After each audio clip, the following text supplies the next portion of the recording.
Hello, everybody. Ansley Daniel with News Channel 11 here. Thank you so much for joining us for this WJHL Plus exclusive interview with Joan Berry as we are in the middle of the Johnia Berry Toy Drive. As you all know, Christmas is well upon us. Some folks say that it starts after Thanksgiving. However, here at Channel 11, it starts when the Johnia Berry Toy Drive begins. That's one of our big initiatives this time of year. So, Joan, thank you so much for joining us for this exclusive interview to talk about the toy drive and Johnia and her life. Well, thank you for having me. Thank you. Well, first, I know that we do this every single year, but I really want to get into why the toy drive is such an important initiative here in the region and why it even started several years ago. So, tell me about your daughter, Johnia, and who she is. Johnia was my only daughter. She was a very ambitious little girl growing up. She was full of life, and she loved people. She just loved being around people, and if she wanted something, she worked very hard to get it, and she usually was able to accomplish what she set out to do.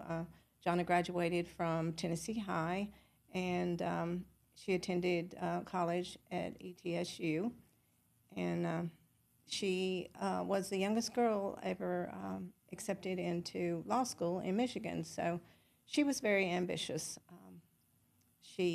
But she found out she did not like law school, so she returned back home. So she wanted to spend her plan was to work with children. So that's where she was headed. Well, I know that she had so much ahead of her, but unfortunately, she was murdered. Tell me about what happened to her and walk me through what your family has been through since then. Well, when Johnia returned from college, she decided that she would, of course, go to UT, and she was going to get her doctorate in child psychology. However, she had only been in Knoxville for 6 weeks, getting ready to start classes, and at 4 a.m. on the morning of December 6th, someone came into her apartment, and he brutally stabbed Johnia and took her life. And that's just something that we've never gotten over. We never will. And Johnia was taken far too young. She had a great life ahead of her, and she was going to dedicate her life to working with children. And I know that it took a long time for you all to find who did this. Tell me about that search for justice. It did. It took 2 years and 10 months to find out who murdered Johnia. Even though there was DNA left at the scene of the crime, there was no match for it in the database. We worked very hard, stayed in touch with law enforcement. There was a reward for any information leading to the arrest of who murdered Johnia. I did everything I could think of to keep it in the media because I was so concerned and worried that her case would turn into a cold case and we may never find out who murdered her. So we had billboards. I would come to the media, asking the media for help, and everyone was so helpful and helped keep it out there. Also, Food City was very helpful in finding the person that murdered Johnia. The reward information and the picture of the composite was on the back of the Food City trucks that went up and down the interstate from Tennessee to Georgia, up into Virginia, and we just couldn't have done it without all the support. And finally, in 2000 and there was a arrest made in Johnia's case. And I know that you documented all of this in a book, and we'll get to that in a second. But this never went to trial, did it? It did not. We got to go to court one time, and then it never we never got to go to court. Even though there was, like I said earlier, there was DNA found at the scene of Johnia's crime, but no match for it in the database. So we also worked with legislators, and we were able to get the Johnia Berry DNA law passed. That was signed into to law in 2007, and arrest was made shortly after that. I want to talk a little bit about your book as you documented all of this. This is the Johnia Berry story, and it's my journey for justice for Johnia. You wrote this not too long ago. Tell me a little bit about this book and why you decided to write it and how folks can read it. It's always been my hope that Johnia's story is to bring awareness that things like this could happen to any family at any time, and I want people to be aware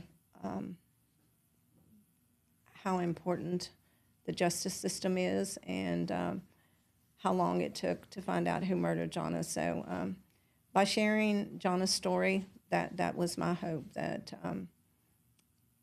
it would help in some way to let people know that things like this happen and how it affects your life forever. And speaking of helping others, you have been doing that for the past 21 years in Johnia's memory. Tell me a little bit about the Johnia Berry Toy Drive and why you decided to do a toy drive to honor her legacy. On the night Johnia was murdered, it was December the 6th, she had been out shopping earlier that day for toys for children that she worked with. And she was wrapping packages that night that she was murdered, and we were able to deliver those packages to who she had them all separated and who they went to. So we were able to deliver those to the children that she left those for. And I just thought that what a wonderful way to carry on Johnia's memory and her legacy was to have a toy drive for the needy children. And here in the Tri-Cities, so many people were willing to help accomplish that. And over 21 years, it's been a very, very successful, and it's helped many families and many children's, Christmas is about the children and giving back. So I'm just so pleased that we can do that. And I think Johnia is rejoicing in heaven that we're able to carry this on. And tell me about this Food City partnership. I know that you mentioned before you had a relationship with them and they helped you to find who killed Johnia, but they've also helped you to put this toy drive on every year. So how did that come to be? We couldn't do it without them. Actually, when Johnia was a little girl, I had a business in Abingdon, Virginia, and Steve Smith frequent my business quite often, and sometimes Johnia would be there. As a little girl, she was a little about 5, 6 years old, and Steve came to know Johnia as she was growing up. So he had seen her grow. He kind of watched her grow up, and I reached out to him about the toy drive, and they were so willing to help and to give back to the community. That's how the toy drive started. And I know that you said that first year you were able to deliver those gifts that Johnia was wrapping for those children. What was that like for you? And did you ever expect from that moment for it to grow to what it is today? To be honest, no, I did not. It was bittersweet to, you know, get to deliver those toys. It was heartbreaking that Jonna wasn't able to do it herself. Um, Someone stole her life away from her, and every year at this time, it's a difficult time for my family and for myself also. But keeping busy like this and with the toy drive, it helps us to get through the holiday season. Plus, it helps others. So I am so grateful to everyone that's helped with that. WJHL has been wonderful getting the information out to the community, and everyone in the community has made it possible to give these children a joy, spread a little joy at Christmas time. Well, speaking of the toy drive, let's go ahead and get into how it works. I know it's happening right now through December the 2nd, but what do folks need to do if they want to participate? Just drop off a new unwrapped toy at any of your local Food City stores, and on December the 6th, this year it'll be December the 5th, that these toys will be distributed to organizations and through the schools, and those organizations and the schools distribute the toys to the children. So, what are the ages for the toy drive? Infant to 14, and I think a lot of times we think about Christmas as for smaller, younger children, and just want to remember that the older children, they deserve a little. Well, they deserve some happiness at Christmas too, and we want to remember those. So please help us to remember the older boys and girls. It's just we want everyone to have a Merry Christmas and just be able to enjoy the holiday season. And I know that you have several groups that you partner with every year to give these toys to. Talk to me about those groups, who they are, and how you decide to partner with them. It takes a lot of people to make this toy drive work. It's grown over the years tremendously. So we do have a lot of groups and organizations that helps with that. The Fayette Car Club, they are a huge help. They take on a Food City store, and for the whole month that the toy drive's going on, an individual from their club will go by and pick up the toys, and they deliver them to a location that we store the toys, and then we have other ladies and gentlemen and Jonna's friends and the Sevenettes from Tennessee High. They collect toys, and we all come together like 3 days before the toys are to be delivered, and we separate all the toys, and then we get our list out, and we try to fill everybody's needs as much as possible. And speaking of those needs, I know that every year the list of needs and who is in need of toys just continues to grow. Tell me about the groups that you have been working with for years to give these toys to. I know that there are some that come back year after year for the toy drive, and that's how some children in the region have gotten gifts for the past 21 years. That's true. Every months before we start the toy drive, I start getting emails and people reaching out to me wanting to know if they can be recipients of the toy drive. So, we work with schools in Sullivan County, Bristol, Virginia, up in Southwest Virginia, over into Russell County, and Greenville. Just there is a lot of places that receive toys. And I know that there are some folks that I'm sure are watching this and maybe they can't get out to a food city, but they want to still donate and participate. What are some other ways that they can help you out with the toy drive? You can go to johnaberry.org, and there you can find a link, and you can donate to the toy drive, and all the money that is donated is spent all on the toy drive. So I want everyone to know that everything that they donate goes directly to the toy drive.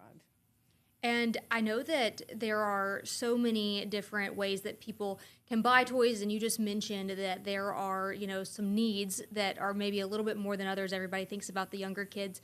What suggestions do you have for folks that might be thinking about donating? Well, like I said, the older children, like from probably, 11 to 14, I think it's sometimes it's a little difficult to find, things that to think about a gift that they might like. But I had a teacher tell me one time. I said, "Can you give me some idea about, what we could get for boys?" And she said, "You would really be surprised that some of these children do not even have a ball." And you never think of it like that. You never think, well, I think sometimes we take things for granted that we have, but balls, games, little girls like, they like frilly stuff, and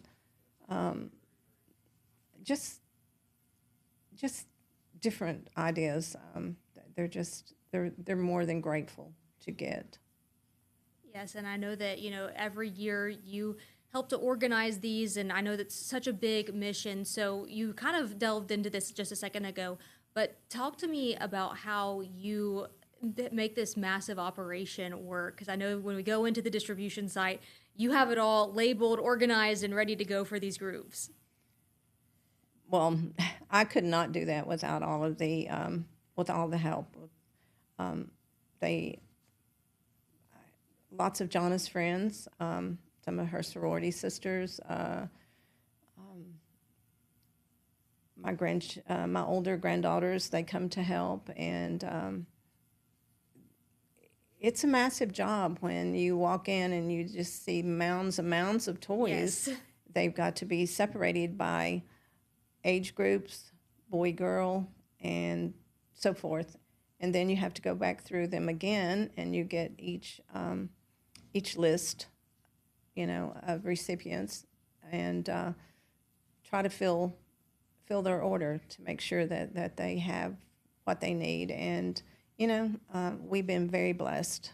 We've been able to meet everyone's need, and I'm so grateful for that and thankful. I just can't express how thankful that we are. And again, so many children every single year have a bright Christmas because of this. And I know that we're getting ready to wrap up soon, but all of this is in Johnia's memory, and it's a legacy and a tribute to her. As we wrap this up, what do you want people to know about your daughter and to know about Johnia and her heart? I want people to remember Johnia as the person that she was. She had a big heart. She had many, many friends. She was always willing to help people, and that's what she wanted to do, and that's what she did up till the end. I also want you to remember that if you purchase a book about Johnia's story, the proceeds from that book goes to her scholarship here at ETSU. So that's important that we're able to give back in that way, to make sure that someone is receiving a Johnia scholarship that will be working with children. So many different ways as you are honoring your daughter, and I have the privilege of learning her story and sharing it with the world. She just seems so incredible. But thank you so much for coming on and talking to us about her and the toy drive. And again, for everybody at home, the toy drive is happening now through December 2nd.